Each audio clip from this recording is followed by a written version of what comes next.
أشهد أن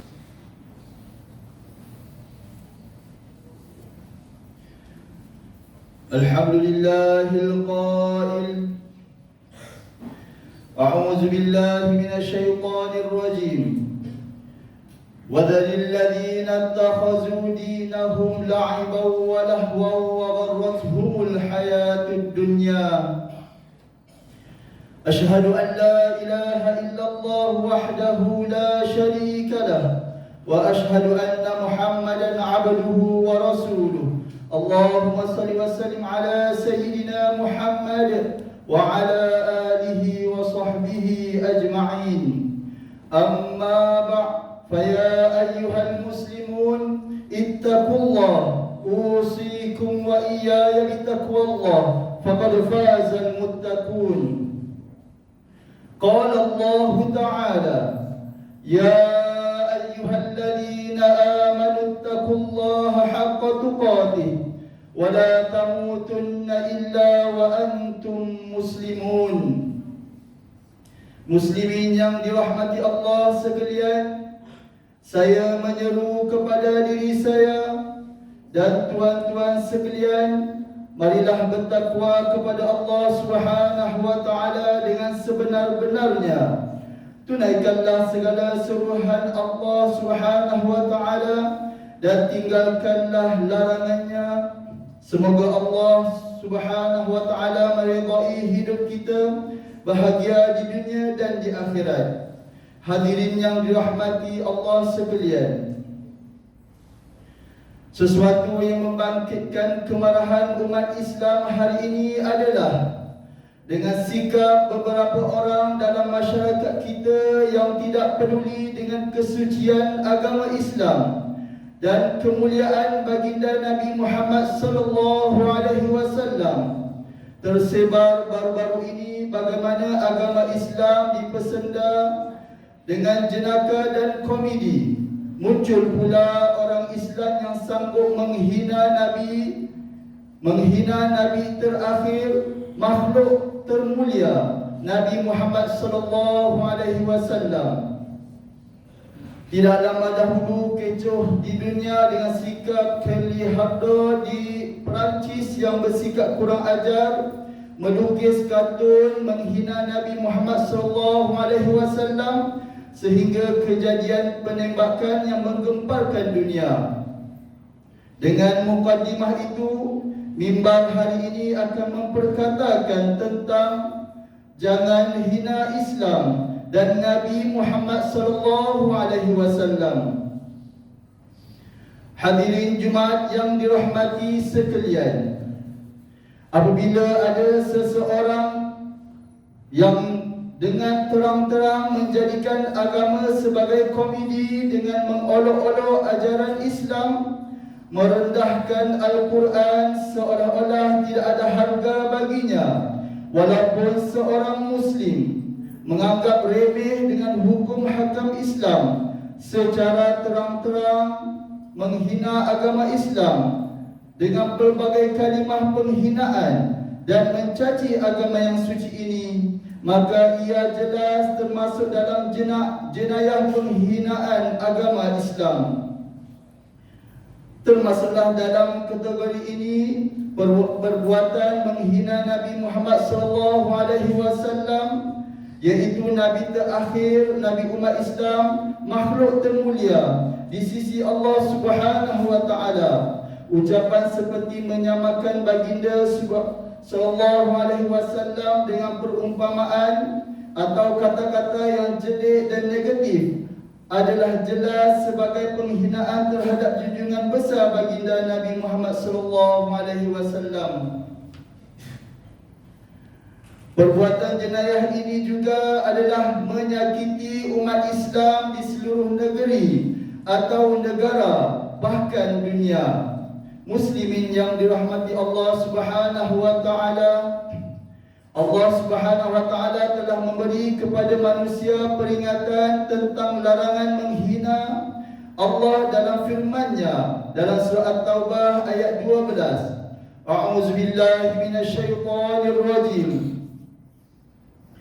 Wa in nakathu أيمانهم من بعد عهدهم وطعنوا في دينكم فقاتلوا أئمة الكفر إنهم لا أيمان لهم لعلهم ينتهون.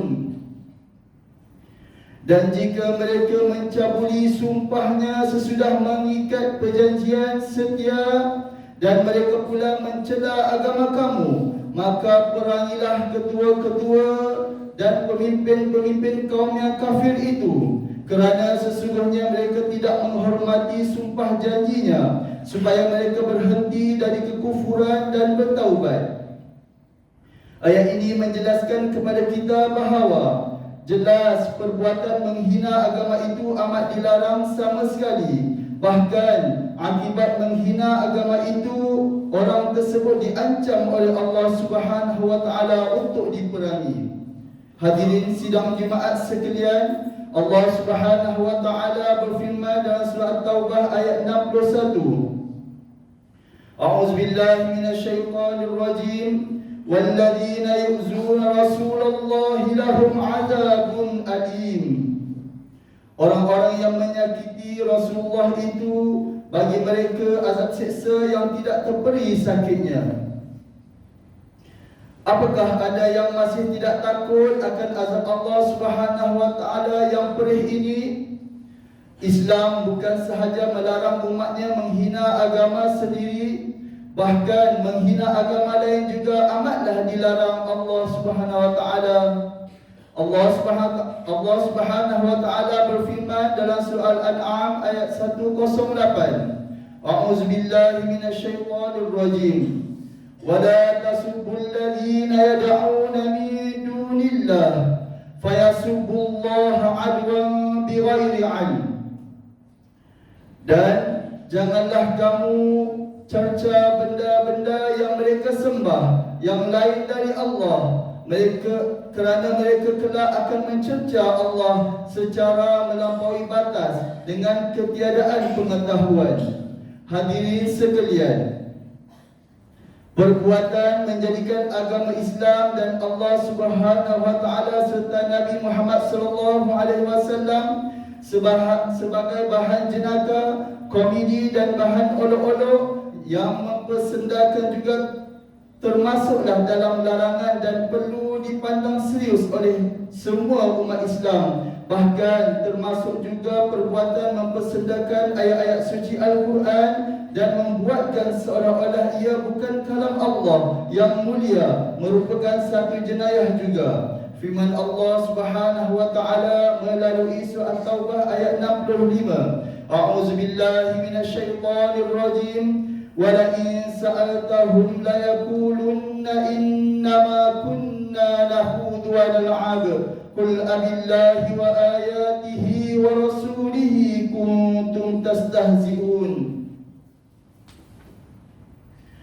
Dan jika engkau bertanya kepada mereka tentang ejek-ejekan itu, tentulah mereka akan menjawab, sesungguhnya kami hanyalah berbual dengan bermain-main. Katakanlah, patutkah nama Allah dan ayat-ayatnya serta Rasulnya kamu memperolok-olok dan mengejeknya?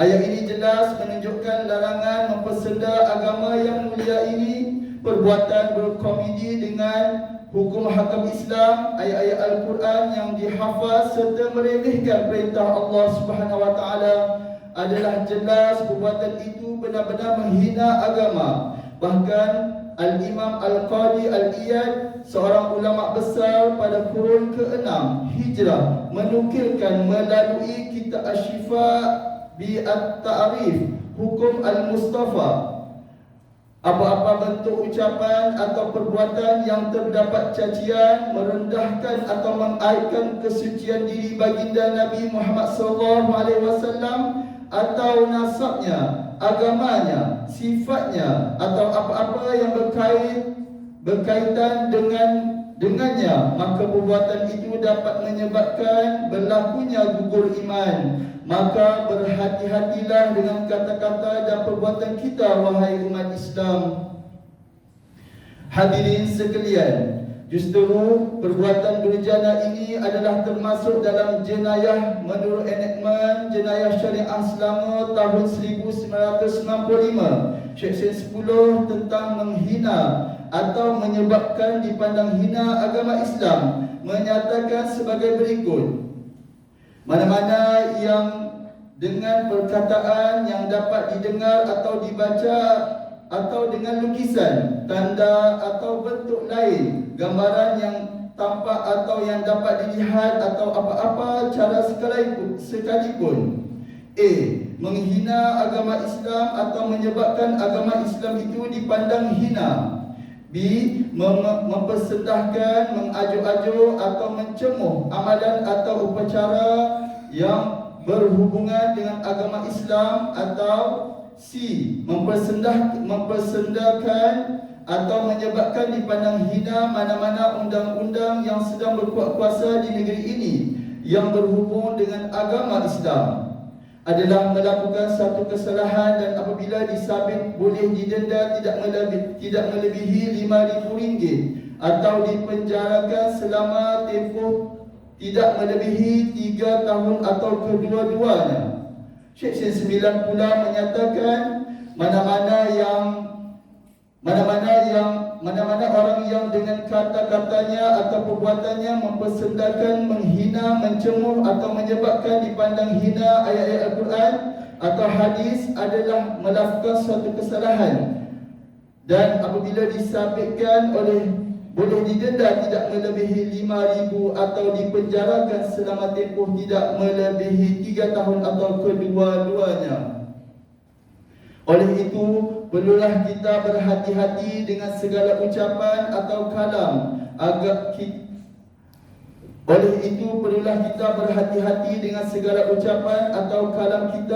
agar tidak mengeluarkan apa-apa gurauan yang tidak menjaga sensitiviti agama.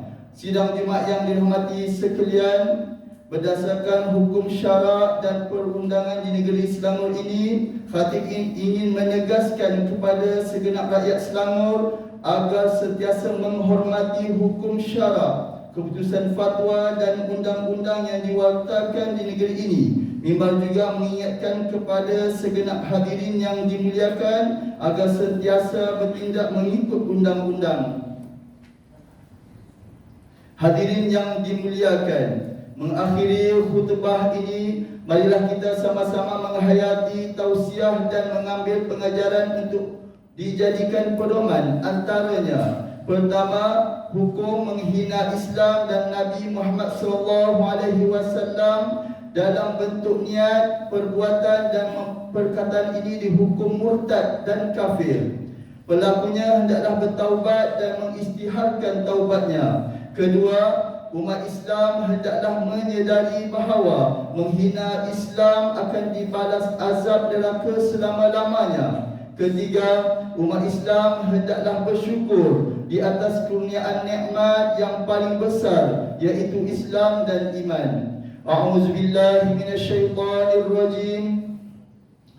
Innal ladzina yu'zuna Allah wa rasulahu la'anahumullahu fid dunya wal akhirah wa 'adda lahum 'azaban muhina. Sesungguhnya orang-orang yang melakukan perkara yang tidak diridai Allah dan Rasulnya, Allah melaknatkan mereka di dunia dan di akhirat dan menyediakan untuk mereka azab seksa yang menghina. Surah Al-Ahzab ayat 57. Barakallahu li wa lakum fil Qur'anil azim wa nafa'ani wa iyyakum bima fihi minal ayati wa dzikril hakim wa taqabbala minni wa minkum tilawatahu innahu huwas sami'ul alim. Aqulu qawli hadza wa astaghfirullahal azim li wa lakum wa lisa'il muslimina wal muslimat fastaghfiruhu innahu huwal ghafurur rahim.